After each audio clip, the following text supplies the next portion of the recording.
Hello, I think we're on. Hello, yes, this is Reporting Depp v. Heard, and I am not currently wandering around outside Fairfax County Court in a suit. I am sitting in the beautifully appointed Celebro Media apartment in Washington, D.C. The reason I am bringing you the introduction to Reporting Depp v. Heard from my apartment is because I did record one outside Fairfax County Court. Oh, and it was brilliant. It was quite brilliant. I'm sure it was a lost classic, but lost being the operative word.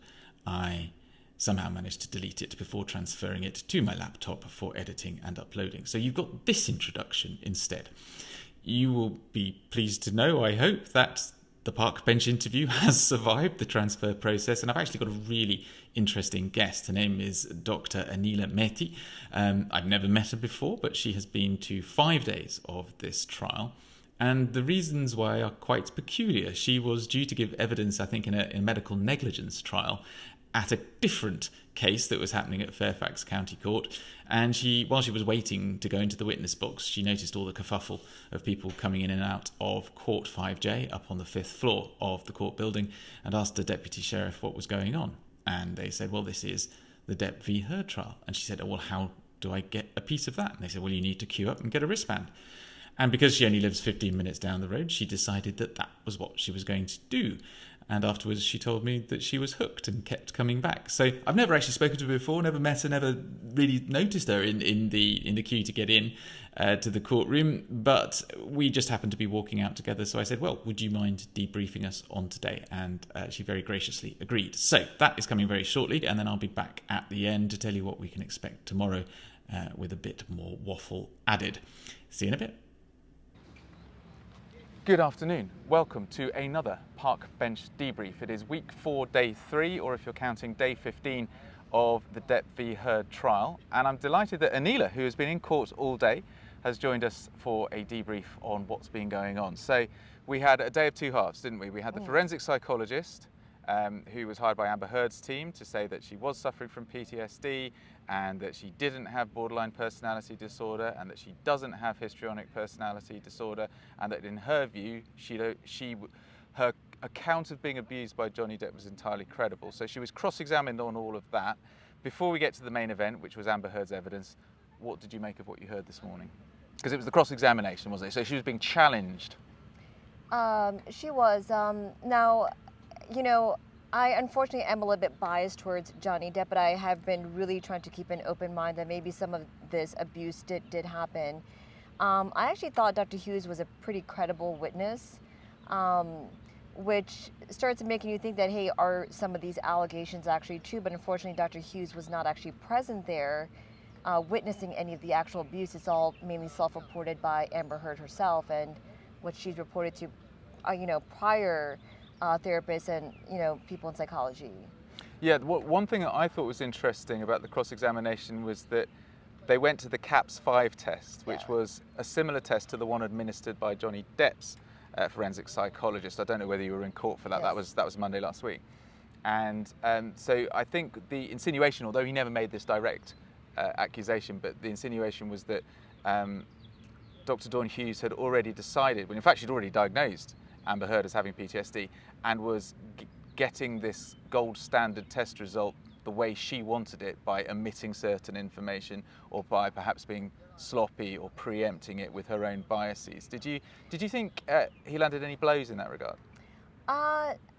Not so much, because I think Johnny Depp's team had also a very strong, credible psychologist who went into a lot of detail about the validity of these tests. And I remember her talking of when she did, I think, a similar test on Amber Heard, or maybe it was something similar, that she had scored self-reported a lot of symptoms related to PTSD, which she had not even seen in soldiers who had been in combat.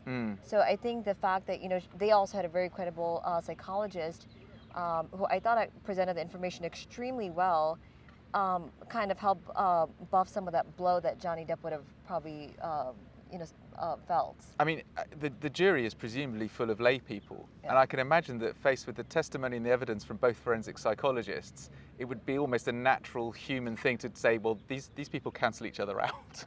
No, and you're absolutely right. And unfortunately, as much as the jury is not supposed to bring their own bias into it, I think that's going to play a little bit of a role. And even who kind of felt a little bit more comfortable or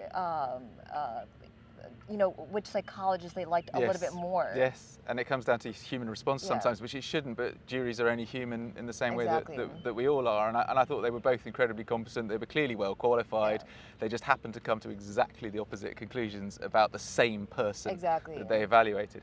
Okay, so let's move on to something that there's been a lot of anticipation towards. Amber Heard finally in the stand telling her own story. Your first impression of the way that she presented herself and what she had to say. And once again, I really am trying to keep an open mind to that, hey, some of these allegations might be true, because I think most of us spectators in that courtroom are there for Johnny Depp, but at the same time, you can't just completely discount what Amber Heard is saying.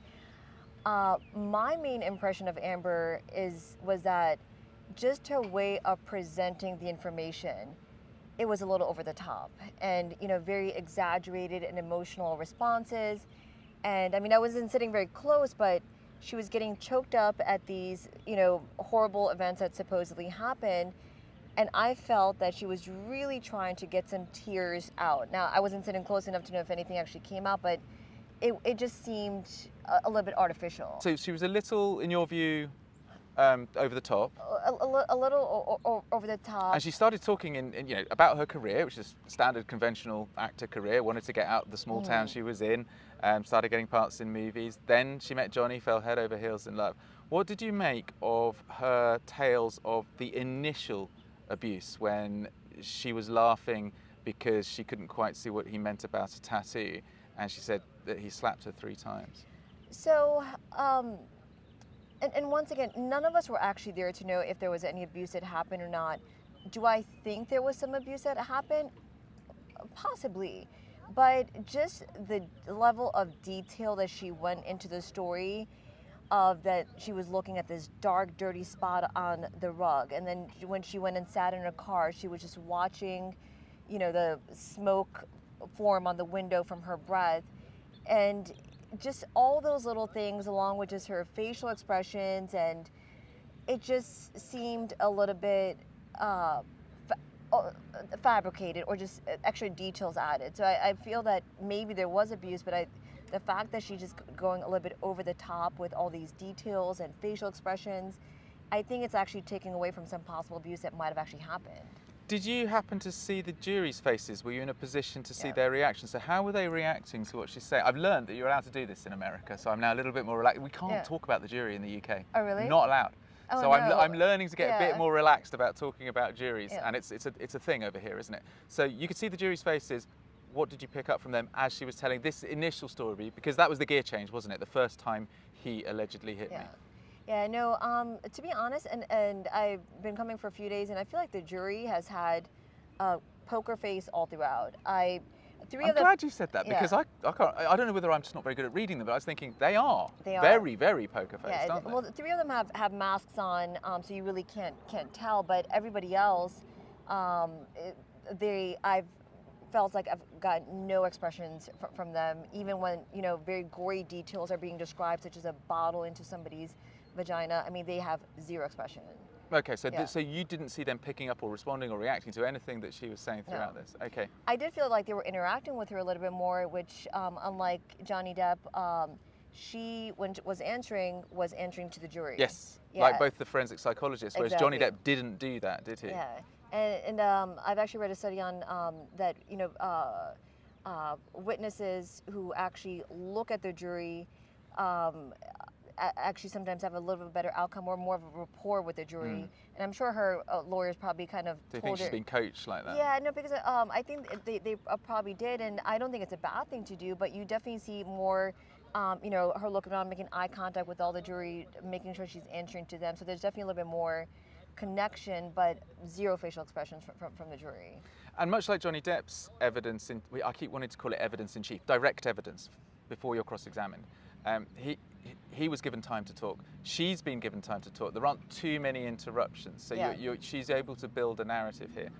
Going from the first moment of alleged abuse through to, I mean, what we heard at the very end on the yacht, but all the way through the escalating violence, as I think we can escalating alleged violence, as I think we can call it. How again were you responding to that, to the veracity of what she was saying?